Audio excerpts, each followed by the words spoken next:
Good morning, David Combe here with the CBS AM Debrief. This Tuesday, the 21st of June, overnight market action saw the Americas largely up.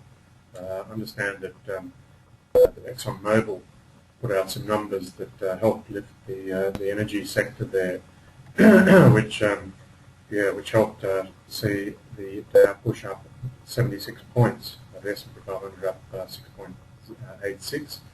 A little bit less so, and the Nasdaq up 0.5% for 13 points, and Toronto up a similar figure, Mexico up just 0.25%, and Brazil up 0.18. Over in Europe, it was a much redder picture.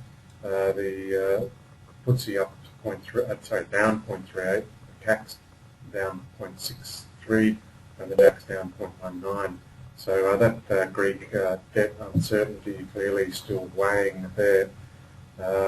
Really seeing some volatility out of the stock market. They're quite often confronted by these quite big percentage moves. So in this case, 1.49.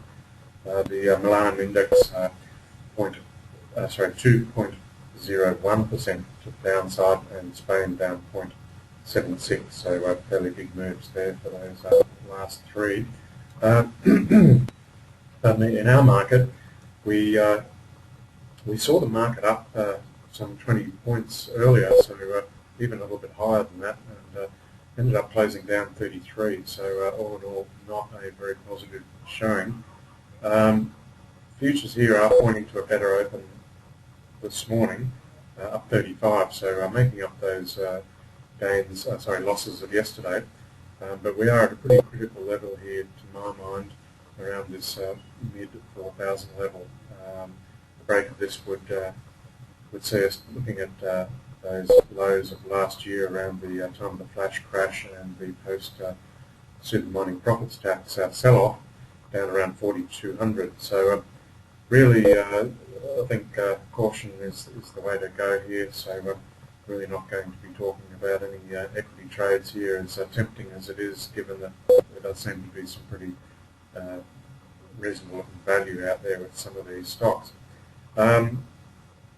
So the other thing to be focused on is Bernanke's post-FOMC talk, and that will tell the markets whether or not we can expect anything after the QE2 comes to an end on June 30th.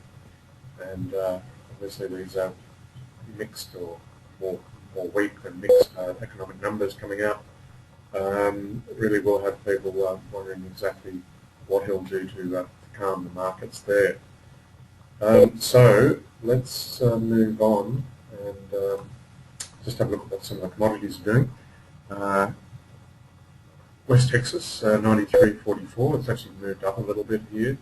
And natural gas off just 0.001 to $4.31.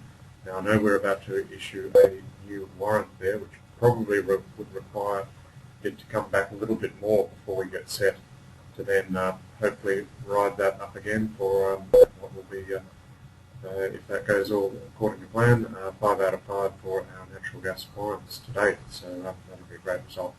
But don't want to put the cart before the horse there, so let's get that out to everyone and you can have a look at it and get back to us if you like the sound of that. Moving on to our swaps, just looking here at some of the big moves, red coloured moves. Coffee down 2.46, 1.73 for wheat, some smaller moves down for oats and rough rice. Big moves. Big green numbers are orange juice up 2.5, sugar up 3.27, and anything else that's standing out? Cocoa up 1.75, and cocoa futures for the UK 1.43%. Copper down just 0.09%. Gold almost steady at 15.40, and silver at $35.97.5, and currencies, US dollar weakened there across most of the majors, with the euro buying 1.4314, the pound buying 1.6202, US dollar buying 80.26 yen, and the Aussie buying 105.86, and the US dollar buying 97.97 Canadian, and the US dollar buying just 0.8456 Swiss francs. Okay, let's have a look at the economic calendar for today and a quick look at the next couple of days there. So the big one for us here in Oz is the RBA Bank, RBA Board June minutes rather, 11:30. So we'll get a bit of a picture there of what their thinking is going forward. Then we've got German economic sentiment coming out around 7 o'clock this evening. Some retail sales numbers out of Canada. Going into Wednesday morning, we've got some New Zealand current account deficit numbers. Through to Thursday, which is the big one, and Bernanke will be giving his talk shortly thereafter, is the rates decision from the FOMC. Expectation is that will stay at 0.25%, and certainly that's what it is at the moment. Okay, let's finish off just with a quick look at the natural gas here. And that's the sell-off we've just had, and so if we can see that back towards this level of consolidation, which really could be pretty soon, we'd be fairly comfortable to get back in on that.